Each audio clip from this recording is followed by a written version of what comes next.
તરફ અમદાવાદમાં મેમનગરના તળાવની સ્થિતિ પણ ચંદોળા તળાવ જેવી થઈ ગઈ છે। મેમનગર તળાવની આસપાસ પણ મસ્ત મોટા દબાણ જે છે તે ખડકી દેવાયા છે।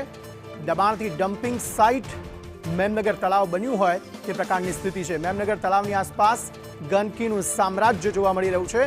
મનપાની બેદરકારીના કારણે સ્થાનિકો ત્રાહિમામ પોકારી ઉઠ્યા છે। ગેરકાયદે દબાણને હટાવી વોલ બનાવવામાં આવે તેવું સ્થાનિકોનું કહેવું છે। પીવાનું પાણી ઘણીવાર નથી આવતું, અહીંયા કસરત કરવાના સાધનો પણ નથી, એટલે ઘણી બધી સમસ્યાઓ છે જે સ્થાનિકો જે છે તે વર્ણવી રહ્યા હતા।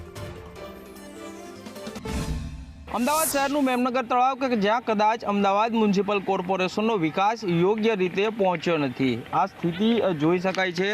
તળાવ ઓછું અને કચરાનો ઢગલો હોય અહીંયા તેવું વધારે પ્રતીત થઈ રહ્યું છે। પીરાણા ડમ્પિંગ સાઇટની સ્થિતિ જુઓ અને અહીંની સ્થિતિ જુઓ તો જાજો फर्क અહીં नजरे पड़ता नहीं है। तालाब का एरिया है, लोकल लोग यहाँ के कब्जा करते जा रहे हैं और गंदगी फैलाते जा रहे हैं, जो यहाँ देखिए एक पर्यटक के हिसाब से या घूमने वालों के हिसाब से ठीक नहीं है। तो ये बंद होना चाहिए, ये इधर का वाल लगानी चाहिए जो कब्जा कर रहे हैं, और इसमें साफ पानी वगैरह हो तो अच्छा रहे। और दूसरी चीज़, यहाँ पर पार्किंग में एक्सरसाइज करने के लिए मशीनें वगैरह नहीं है, जो अलग अलग एज के लिए एक्सरसाइज करने के लिए मशीनें होती है, लोग एक्सरसाइज करते हैं, उसका फ़ायदा उठाते हैं। यहाँ पर कहीं भी मशीन नहीं है।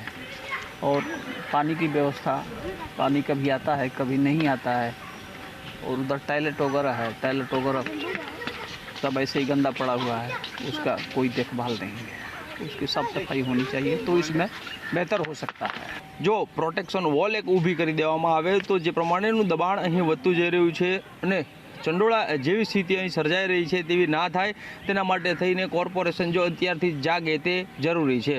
કેમેરામેન કુંતલ મહેતા સાથે કશ્યપ જોશી, સંદેશ ન્યૂઝ, અમદાવાદ।